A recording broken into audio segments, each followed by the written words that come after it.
friends, welcome to BioStudy with Nikhil YouTube channel. Here we learn biology in simple way.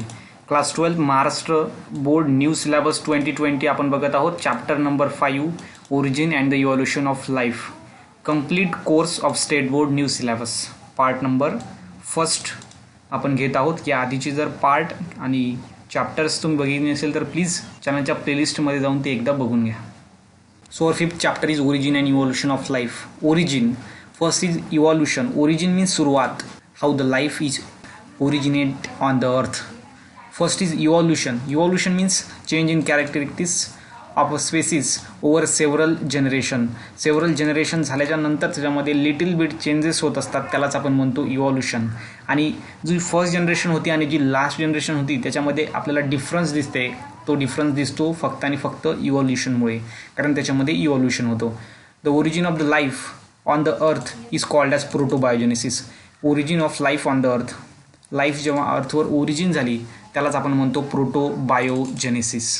प्रोटोबायोजेनेसिस means the origin of the life on the earth. So there are 4 theories on the process of evolution and the origin of life. पृथ्वीवर life कशी अस्तित्वात आली याच्यावर 4 थेऱ्या मांडल्या गेल्या. So first theory is theory of special creation.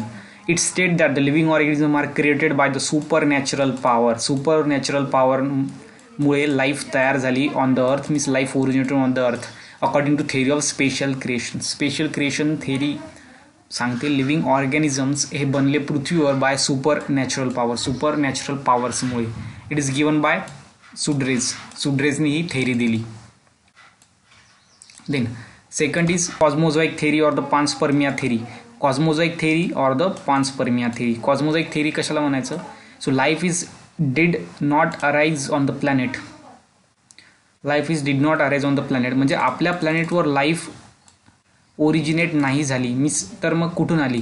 Came from the other planet in the form of spores. दुसऱ्या प्लॅनेटहून आली in the form of स्पोर्सच्या फॉर्ममध्ये. त्यालाच आपण मायक्रो ऑर्गॅनिझम म्हणतो, मायक्रो ऑर्गॅनिझमच्या फॉर्ममध्ये. आणि त्या मायक्रो ऑर्गॅनिझमला, त्या स्पोअरला आपण म्हणतो कॉस्मोजा ऑर पान्सपर्मिया, म्हणून या थेरीचं नाव पडलं कॉस्मोझाइक थेरी ऑर पान्सपर्मिया थेरी. कारण याच्यामध्ये अदर प्लॅनेटवरून स्पोअर आले होते असं त्या थेरीचं म्हणणं होतं. आणि त्या स्पोअरलाच आपण म्हणतो cosmozoa and panspermia. Hence the name the theory as cosmozoic theory and the panspermia theory. Then the third theory is theory of spontaneous generation or abiogenesis. Theory of spontaneous generation. According to this theory, life is originate from non-living material पासून life originate झालेली आहे. म्हणून या थेरीला आपण abiogenesis म्हणतो. Means abio means without living. या थेरीला आपण म्हणतो theory of spontaneous generation or the abiogenesis.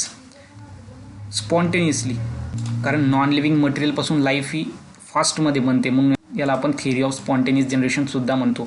So given by Greek फिलॉसॉफरनी दिलेली आहे theory of spontaneous generation or abiogenesis. Then theory of biogenesis. Bio means living organism, genesis means living ऑर्गॅनिझमपासून form झालेले आहे life. So according to this theory, organism always produce from the pre existing organism. आधी अस्तित्वात असलेल्या ऑर्गॅनिझमपासून नवीन organism form होतो by this process called as reproduction. त्या प्रोसेसला आपण म्हणतो reproduction. So this is about the theory of biogenesis. तर आपण 4 थेऱ्या बघितल्या.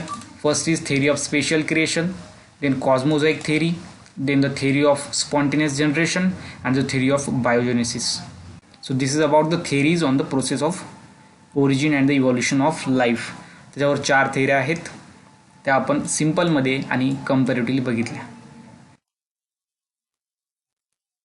Thank you so much.